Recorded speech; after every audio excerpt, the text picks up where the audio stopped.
بسم اللہ الرحمن الرحیم۔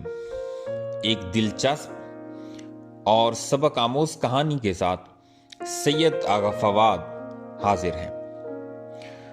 پرانے وقتوں کی بات ہے کہ ایک بادشاہ کے دربار میں ایک اجنبی حاضر ہوا اور بادشاہ سے نوکری کا طلبگار ہوا۔ بادشاہ نے جب اس کی قابلیت دریافت کی تو اس نے بتایا کہ وہ سیاسی آدمی ہے۔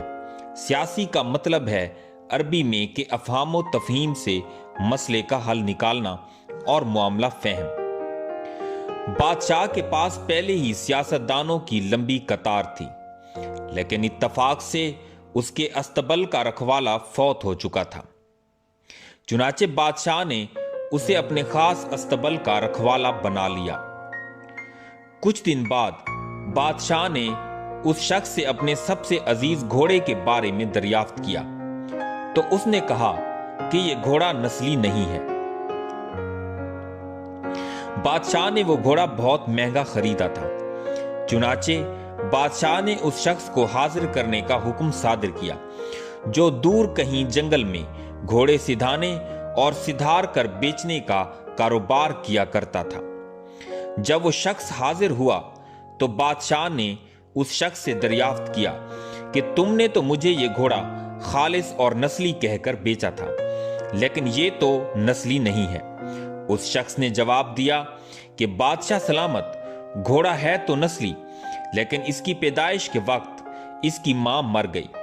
چنانچہ یہ گھوڑا گائے کا دودھ پی کر اسی گائے کے زیر سایہ پلا اور بڑا ہے، اور بچپن اس نے گائے کے ساتھ گزارا ہے۔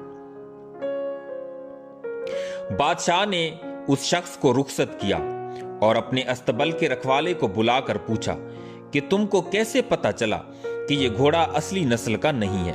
اس نے جواب دیا کہ جب گھوڑا گھاس کھاتا ہے تو سر نیچے کر کے گائے کی طرح گھاس کھاتا ہے، جبکہ نسلی گھوڑا گھاس منہ میں لے کر سر اٹھا لیتا ہے۔ بادشاہ اس کی فراست سے خاصا متاثر ہوا اور حیران بھی ہوا۔ اس کے گھر میں اناج، گھی، دمبے اور پرندوں کا اعلیٰ گوشت بطور انعام بھجوایا۔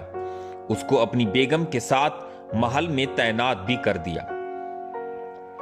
کچھ عرصہ گزرنے کے بعد اس نے اپنے مصاحب سے اپنی بیگم کے بارے میں رائے مانگی تو اس نے جواب دیا کہ اس کے طور اتوار تو ملکہ جیسے ہیں، لیکن شہزادی کسی بادشاہ کی بیٹی نہیں ہے۔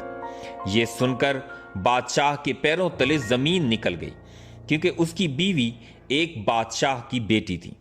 بادشاہ نے اپنے حواس درست کیے اور اپنی ساس کو بلایا اور معاملہ اس کے گوش گزار کیا۔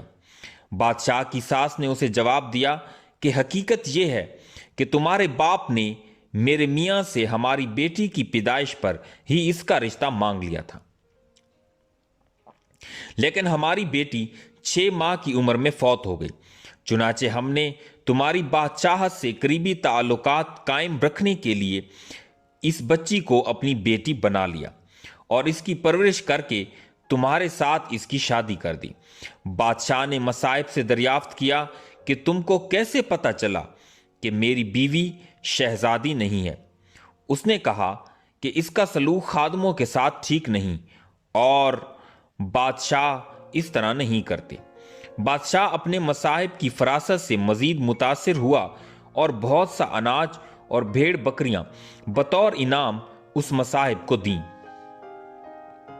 اس کے ساتھ اسے اپنے دربار میں تعینات کر دیا۔ کچھ عرصہ گزرنے کے بعد اس نے اپنے اسی مصاحب سے اپنے بارے میں دریافت کیا۔ مصاحب نے کہا کہ اگر جان کی امان پاؤں تو عرض کروں۔